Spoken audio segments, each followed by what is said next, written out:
Kondisinya waktu itu memang sakit, beliau sakit dan terakhir itu sempat kami mendampingi untuk dibawa ke rumah sakit. Setelah itu agak membaik, kemudian lagi agak kondisinya ngedrop lagi sekarang.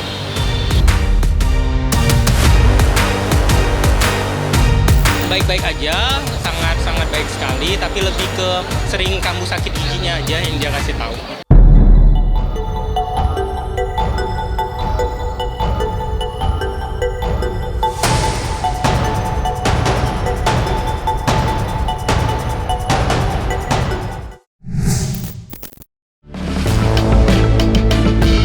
Sudah cukup lama tak muncul di permukaan, nama Nikita Mirzani tiba-tiba kembali mencuri perhatian.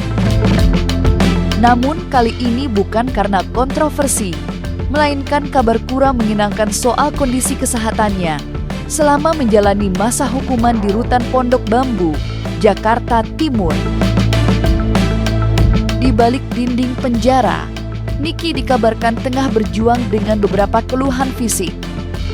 Mulai dari impan gigi yang bermasalah, hingga rasa nyeri di bagian tulang belakang yang kembali muncul dan membuatnya tidak nyaman. Melihat kondisinya yang tak kunjung membaik, Niki pun akhirnya memilih untuk menjalani perawatan dengan dokter spesialis. Kondisi ini juga sempat disinggung oleh sahabatnya, Dr. Oki. Ia mengungkap bahwa persoalan gigi yang dialami Niki memang sudah cukup lama terjadi. Bahkan, aktivitasnya yang padat, terutama yang menuntut banyak berbicara, diduga ikut memperparah kondisi tersebut. Kondisinya waktu itu memang sakit, beliau sakit dan terakhir itu sempat kami mendampingi untuk dibawa ke rumah sakit, ya, rumah sakit. Nah, setelah itu agak membaik, kemudian lagi agak kondisinya ngedrop lagi sekarang. Pasti kita pengen tekan ekspresi, mengedepankan estetika. jelas tadi mendengarkan. Sakit dia, yang seperti yang udah yang sidang kemarin ini tulang belakangnya sakit, ya, giginya sakit karena itu ada pecah implan di bagian giginya gitu. Terus mungkin karena tidur di sana ini kan, jadi belakangnya itu tulang bergeser. Kalau saya hampir tiap hari ya untuk berkomunikasi lewat wartelnya dari lapas gitu. Kalau untuk jenguk secara langsung karena berhubung jauh ya kayak gitu. Jadi Nikita Mirzani tahu karena saya punya kesibukan, tapi hampir tiap hari saya akan telepon dengan di wartel dari jam 10 pagi sampai jam 2 siang. Baik-baik aja, sangat baik sekali, tapi lebih ke sering kambuh sakit giginya aja yang dia kasih tahu. Kebetulan anak saya yang kecil semua dirawat di rumah sakit, tapi saya bisa menjalankan sidang hari ini. Kondisi Nikita Mirzani yang kini harus menjalani perawatan karena kesehatannya menurun, seolah jadi potret lain dari kehidupan yang ia jalani di balik jeruji. Ada sisi yang jarang terlihat, lebih sunyi, lebih hapuh, dan terasa begitu kontras dengan karakter Niki yang selama ini dikenal kuat. Di tengah situasi ini, ingatan publik pun seperti ditarik kembali ke momen saat dirinya masih menjalani proses persidangan. Kala itu, Niki sempat mengeluhkan sakit gigi yang cukup parah.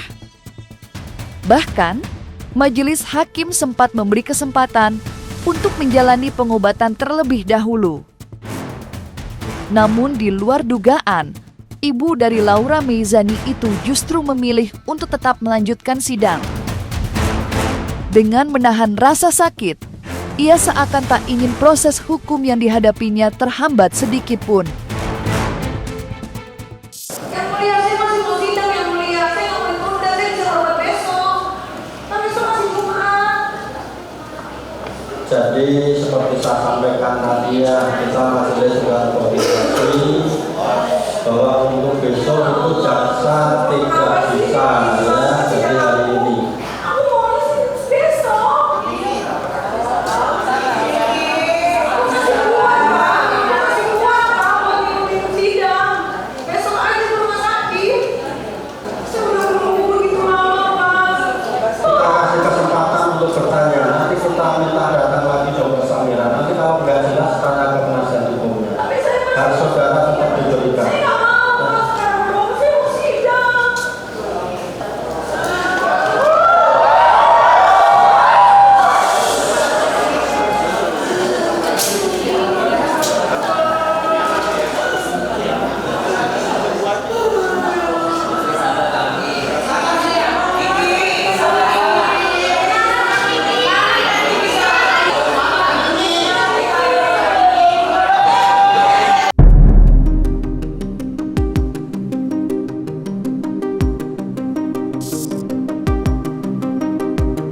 Di tengah kabar soal kondisi Nikita Mirzani yang disebut tengah menurun, muncul potret lain yang justru terasa kontras.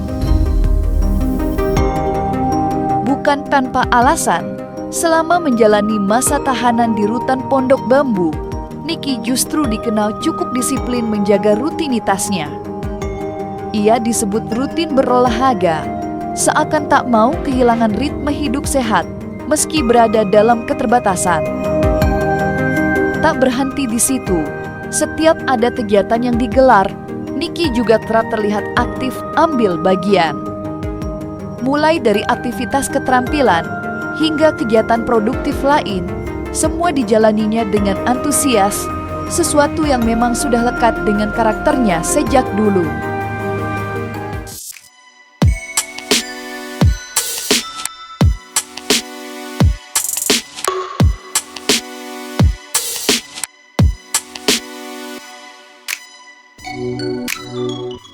Ada kegiatan-kegiatan dia di dalam kayak gitu, misalnya dia udah bisa menjahit sekarang kayak gitu, terus juga kegiatan-kegiatan dia di dalam aja kayak gitu. Sekarang dia ini nulis buku dia lagi nulis buku kayak gitu, akan launching buku, terus juga lagi mengkonsepkan sebuah film kayak gitu sih. Di saat kondisi Nikita Mirzani belum benar-benar pulih, drama lain justru ikut bergulir dari ruang sidang. Baru saja digelar di Pengadilan Negeri Jakarta Selatan, sidang gugatan perbuatan melawan hukum dengan agenda mendengarkan keterangan saksi dari pihak Niki malah berakhir di luar dugaan. Bukannya berjalan mulus, persidangan tersebut justru dihentikan. Alasannya, saksi yang dihadirkan dari pihak Nikita, yakni Dr. Oki, dianggap datang terlambat dan tidak bisa memberikan kesaksiannya tepat waktu. Keputusan itu sontak memicu protes dari pihak Nikita. Mereka merasa tak diberi kelonggaran sedikit pun, seolah tak ada toleransi waktu dalam proses persidangan tersebut. Namun di sisi berlawanan, kuasa hukum dari Dr. Reza Gladys justru punya pandangan berbeda. Ia menyampaikan keraguannya terhadap langkah hukum yang diambil pihak Nikita, bahkan menyinggung soal kekuatan bukti yang dimiliki. Kami itu sudah hadir ya di Pengadilan Negeri Jakarta Selatan pukul 09.30. Nah, kami sudah antri, ini kan gedung baru, sehingga kami perlu menyesuaikan. Nah, ternyata ruang absensi itu kan di depan. Kami sudah antri, kemudian kami mau absen. Kami cek bahwa ternyata kuasa hukum para tergugat sudah absen.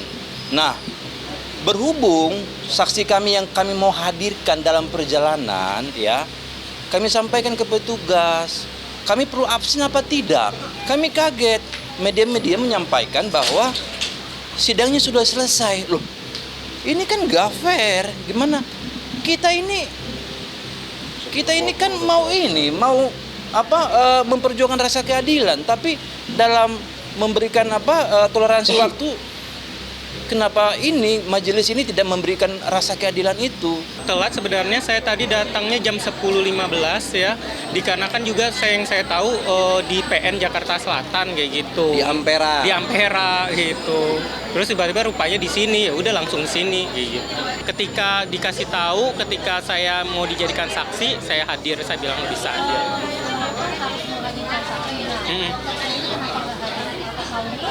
Iya, saya lagi di luar kota kan, lebaran kita.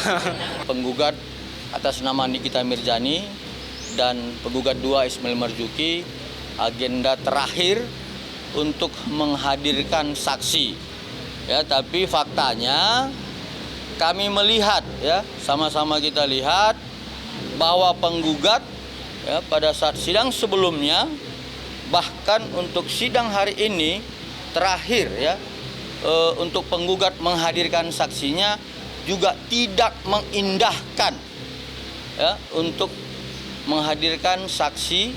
Kemudian kami juga bingung apakah gugatan itu benar, gugatan yang benar atau gugatan yang dibuat-buat. Walau belum sempat menyampaikan kesaksian di ruang sidang, Oki Pratama tampaknya tak gentar sedikit pun. Ia tetap berdiri di garis depan, menunjukkan dukungannya untuk Nikita Mirzani. Dengan penuh keyakinan, Oki mengungkap bahwa dirinya mengantongi bukti penting yang belum dibeberkan ke publik. Ia bahkan menyebut bukti tersebut bisa menjadi kunci untuk mengungkap fakta sebenarnya, sekaligus menyeret Reza Gladys ke dalam pusaran masalah ini. Di tengah berbagai tudingan yang beredar, Oki pun angkat suara untuk meluruskan. Ia menegaskan bahwa dirinya tidak pernah mencari pihak Reza, apalagi sampai mengarahkan pada pertemuan dengan Nikita yang dikaitkan dengan urusan sejumlah uang. Menurutnya, justru ada cerita lain yang belum terungkap ke permukaan. Pernyataan ini seolah membuka babak baru dalam konflik yang semakin memanas, di mana masing-masing pihak mulai menyampaikan versinya sendiri. Ya jangan begitulah. Kasih kami waktu sehingga kami bisa menyampaikan, para saksi kami menyampaikan keterangannya sesuai dengan alat bukti yang sudah kami hadirkan untuk mendukung posita dan petitum kami dalam gugatan. Saya lupa berapa kali momen, 7 kali momen atau berapa belas kali momen dia mencari saya duluan. Saya bisa tegaskan saya tidak pernah sekalipun duluan menghubungin Reza Gladys atau mencari-cari Reza Gladys. Penggugat Nikita Mirzani tidak pernah melakukan review terhadap produk klien kami yang sering disebutkan Dena Salmon maupun Glowing Booster Cell, sampai dengan klien kami membuat laporan tertanggal 3 Desember 2024 bahwa kami ingin membantah dari gugatan penggugat bahwa klien kami Dr. Reza Gladys tidak pernah ingin bertemu dengan yang namanya penggugat Nikita Mirzani. Yang keempat, mau kami sampaikan penting sekali bahwa sebenarnya yang mau kami tanyakan hari ini, siapa sebenarnya pembeli yang membeli produk Glowing Booster Cell itu. Sebenarnya kami ingin menyampaikan satu fakta persidangan dalam putusan tingkat banding di halaman 47. Saya ulangi, putusan tingkat banding Pengadilan Tinggi DKI di halaman 47 dijelaskan bahwa tidak adanya kesepakatan yang bebas sebagaimana 1320 KUH Perdata. Tapi diinisiasi pemberian uang ini adalah diinisiasi oleh Oki Pratama.